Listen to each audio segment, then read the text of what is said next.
Halo YouTubers, kita ketemu lagi di Creator Camp Indonesia ya. Kali ini saya dan JC mau belajar sebenarnya dari kreator yang super keren ini. Kebetulan channelnya kan dari channel gaming ya, tapi nggak masalah karena yang akan saya bahas ini gimana membangun channel untuk karir jangka panjang. Jadi apapun jenisnya nanti saya yakin akan ada hikmah yang bisa kita ambil. Langsung aja kali ya. Pertama Mas Egi, biasa dipanggil gitu ya. Itu salah satu legend di kreator Indonesia khususnya gaming. Yang kedua ada Mas Bro Teguh Sugianto dari channelnya yang sama, namanya Teguh Sugianto juga, gamer yang cemerlang dengan Minecraft-nya ya. Oke. Nah, yang saya lihat dari kedua channel ini tuh unik banget ya. Yang satu kalem, lemah lembut gitu kan, manja. Yang satu rame gitu, tapi punya keunikan tersendiri.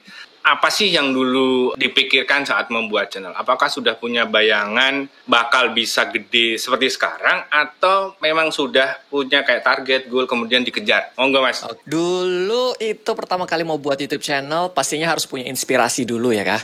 Dan inspirasinya itu datang dari beberapa YouTuber luar negeri yang aku sering nonton. Kebetulan dulu juga emang hiburan aku suka nonton YouTube, dan ya suka nonton, aku sebut nama aja ya, kayak PewDiePie, Jacksepticeye, Markiplier, dan masih banyak lagi sih YouTuber gaming yang lainnya. Terus aku ngeliat kayak, karirnya mereka lumayan bagus juga nih, lumayan cukup menginspirasi aku untuk memulai YouTube channel. Apalagi emang pada dasarnya tuh aku suka main game gitu loh.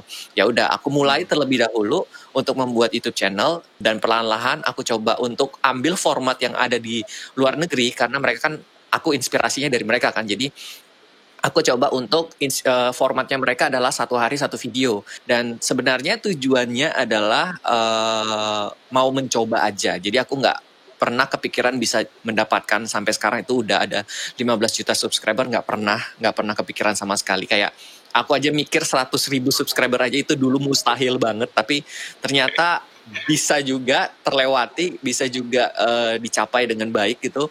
Karena ya nggak berhenti sih mencoba gitu loh. Jadi emang tujuan utama aku tuh bukan mendapatkan subscriber yang banyak atau view yang banyak ya, lebih ke arah pengen coba untuk membangun komunitas dan juga pengen menghibur aja sih kan. Karena kalau dengan 2 fundamental itu, menurut aku akan menjadi sosok yang lumayan kuat di YouTube dibandingkan kita ngejar dengan view dan juga subscriber seperti itu. Oke, keren banget. Coba kalau untuk Mas Bro Teguh nih, awalnya gimana sih dulu? Apakah memang pengen seperti sekarang dengan jutaan subscribernya? Gimana Bro? Dulu waktu mulai itu kan di 2016 gitu ya. Ada satu inspirasi, ada beberapa lah ya. Ada beberapa inspirasi. Kalau aku sih dari Indonesia gitu ya kan. Bukan dari luar Indo inspirasinya. Kalau aku dari Indonesia, itu Kak Regi juga panutanku, idolaku juga. Jadi aku terinspirasi dari Kak Regi gitu kan. Terus ada Reza Arab juga, Reza Arab Octavian. Terus sama juga alasannya, aku kan suka juga main game waktu itu. Jadi hobi ini kusalurkan untuk di YouTube gitu kan. Apalagi waktu itu aku ada waktu malam hari gitu ya. Malam hari itu ada waktu senggang, daripada aku nganggur, aku kerjain lah. Mungkin ada sesuatu yang bisa aku kerjakan. Terus yang paling utama itu waktu di awal-awal itu aku bukan kepengen subscriber banyak atau gimana. Cuman aku itu pingin silver play button gitu ya kan. Itu keren banget menurutku. Keren banget menurutku. Waktu itu ya. Seenggaknya waktu itu. Gitu. Oke. Jadi kalau saya dengerin dari tadi mirip ya. Keduanya pengen komunitas. Jadi pengen bentuk komunitas. Tujuannya mungkin nggak terlalu muluk-muluk gitu ya. Nah, ini melanjutkan yang tadi nih, Mas Bro Regi nih. Ya. Jadi berapa lama kalian waktu itu bisa katakanlah mulai berkembang ya? Katakanlah dapet 100.000 subscriber pertama. Wah, kalau aku perjalanannya panjang banget. Jadi aku mulai itu sebenarnya dari tahun 2012. Video pertama aku upload ke YouTube kalau nggak salah 2012. Dan aku mulai serius untuk membuat YouTube channel Meow Auk itu di 2014. Dan di 2014 itu aku bisa dibilang salah satu YouTuber terkonsisten, yang dimana 1 hari 1 video. Dan selama 2 tahun itu aku baru bisa mendapatkan 100.000 subscriber alias di tahun 2016 gitu loh. Jadi perjalanan aku dari 0 sampai 100.000 subscriber itu 2 tahun. Cukup panjang Wow, pada 2 tahun. zamannya. Iya. Tapi setelah itu kesininya ngebut banget gitu ya. Oke. Iya. Mas Teguh gimana? 2 tahun lebih itu Mas. 2 tahun ya. 2016 itu masih asal upload gitu aja. Kayak nggak mikirin konten, pokok upload gitu kan. Aku biasanya tuh upload gameplay, tapi aku nggak ngomong, nggak ada facecam juga, cuman gameplay doang dari gamenya itu. Dan itu beberapa game dari Android waktu itu aku upload sehari bisa 4 video, karena dari 4 berbagai macam game gitu kan. Aku kayak agak sedikit spam gitu Kak, barangkali ada satu yang naik atau jadi gitu kan. Ternyata itu sama sekali gak efektif, sama sekali gak jadi. Selama 6 bulan itu subscribernya cuma 7 kecil.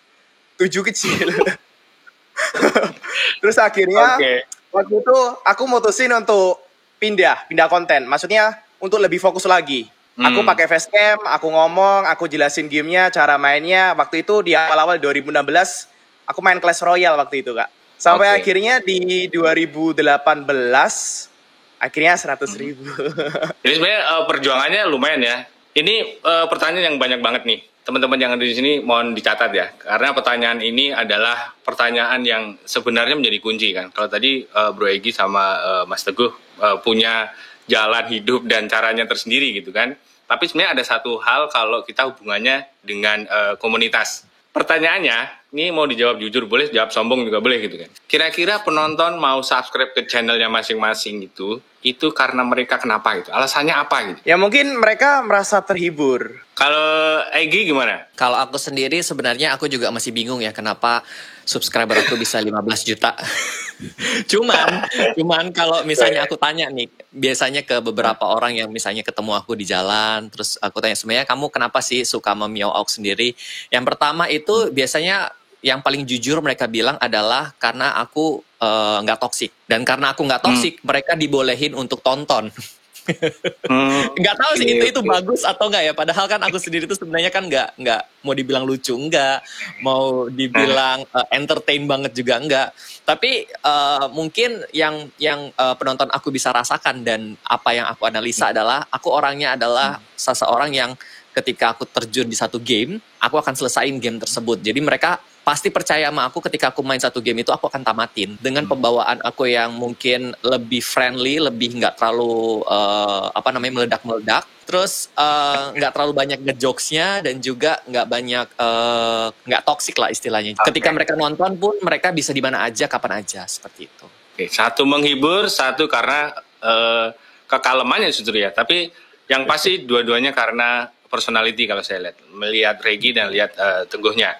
Jadi kapan kita merasa harus ganti niche gitu, ganti jenis channel atau lebih fokus kemana gitu? Ada tips nggak? Dulu waktu memutuskan untuk belokin sedikit itu karena keputusannya karena apa gitu? Waktu itu lebih ke, boleh cerita nih, jujur ya.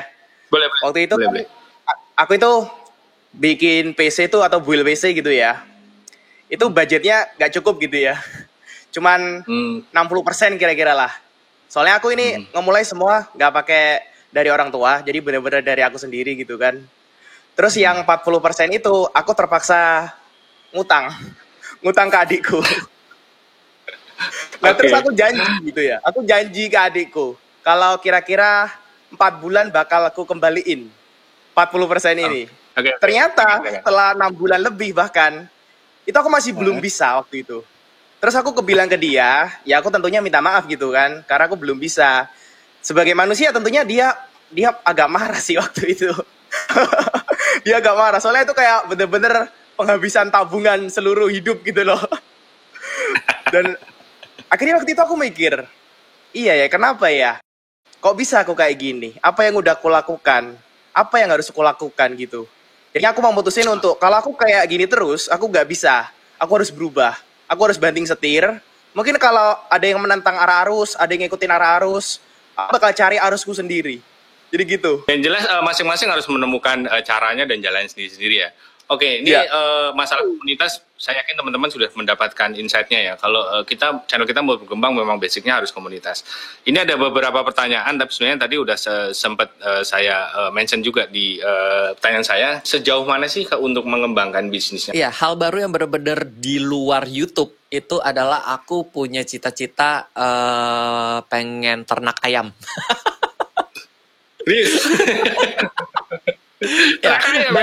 Ya, dan jujur aku belajar ternak ayam itu dari YouTube. Jadi aku belajar misalnya mereka buat kandangnya, buat ngatur ayam-ayamnya, kasih makannya gimana, kasih minumnya gimana, itu semuanya dari YouTube. Gedean mana nih kalau boleh tahu? AdSense sama yang di luar itu gedean mana? Untuk sekarang mayoritas tetap masih lebih besar di YouTube sih. Jadi makanya aku tetap Masih pertahanin dari di YouTube ini. Iya, karena untuk beberapa bisnis yang udah aku lagi jalanin ini belum 100% semuanya running atau automatic running gitu. Seperti itu. Mas Tugu ada pemikiran nggak untuk atau sudah ada? Sebenarnya ada, cuman masih belum jalan sama sekali gitu loh. Masih kayak untuk ke realnya itu belum, realisasinya belum. Mungkin aku bakal ngebikin kayak sebuah brand, bisa banyak cabang. Mungkin. Oke. Tapi belum kepikiran Amin. makanan apa atau minuman apa gitu. Sebelum kita ke pertanyaan teman-teman ya, kalau untuk channelnya sendiri gimana nih? Kadang pasti ada bosennya atau burnout atau mesti gimana gitu. Punya rencana apa nih buat channelnya masing-masing? Mas Regi coba. Aku tuh sebenarnya nggak tipikal, bukan orang yang mempunyai rencana yang besar ya. Lebih ke arah hari ini aku bisa ngapain aja sih. Jadi menikmati sesuatu yang kecil aja. Cuma untuk bigger plan-nya Miao Auk sendiri sebenarnya dari dulu aku pengen buat komunitas yang lebih besar lagi dengan memanage satu tim bola, istilahnya kayak gitu. Oke, berarti masih relate banget. Berarti emang basicnya benar-benar passion ya kalau untuk Mas Regi. Mas Teguh mau di kemana ini channelnya nanti? Pasti kadang sebagai manusia ada rasa bosen gitu ya. Cuman untungnya di Minecraft itu kadang punya update, itu yang pertama. Yang kedua ada mod, dan itu mungkin yang bisa bikin menghilangkan rasa jenuh. Jadi main Minecraft tapi tetap gak jenuh. Ada aja yang baru. Jadi gitu. Keren sih menurutku. Jadi sebenarnya masih banyak kesempatan untuk istilahnya modifikasi konten ya dengan update dan seterusnya Masih. tadi. Ini pertanyaan yang bagus nih. Gimana sih membangun komunitas yang baik dengan subscriber kita jika konten kita kebanyakan tanpa menampilkan wajah? Sebisa mungkin memberikan sesuatu yang menarik tapi tanpa kita harus nunjukin wajah. Dan di sini kebanyakan emang aku gak tahu aja, aku gak seberapa jarang pakai facecam gitu emang di gameplayku. Soalnya aku lebih nyaman menurutku. Jadi aku bakal fokus. Lebih nyablak gitu ya. Jadi aku bakal Oke. lebih fokus untuk menunjukkan apa yang bisa aku berikan tapi tanpa aku nunjukin facecam. Mas Regi gimana dulu? Apakah awalnya juga membangun channel kita boost di tempat lain gitu? Ada dua hal sih yang aku pengen sampein. Kalau misalnya nggak ada facecam, berarti tujuannya adalah menghibur tanpa facecam dan juga memberikan informasi. Dengan begitu akan dapat tuh komunitasnya. Kalau misalnya cara marketing aku dari dulu itu sebenarnya aku nggak pernah marketing diri aku. Mungkin aku karena ada background sedikit belajar IT ya, maksudnya belajar komputer. Jadi aku benar-benar mengandalkan kemampuan IT aku, SEO alias search engine untuk aku optimizein, ya, untuk aku optimizein YouTube aku gitu loh. Dan di tahun 2016, di 2017 itu berhasil dan nge-boost YouTube channel aku sampai sebesar ini, seperti itu. Oke, jadi ini tipsnya keren banget ya. Harusnya sudah langsung ke dagingnya ini. Masih banyak pertanyaan, tapi saya yakin di sini waktunya tidak akan cukup karena saya sendiri masih punya 49 pertanyaan sebenarnya. Tapi gitu ya, thank you Mas Bro. Kita ngobrol-ngobrol di tempat lain lah. Demikian dari saya dan Jesse, saya ucapkan terima kasih. Sampai ketemu lagi di kesempatan yang lainnya.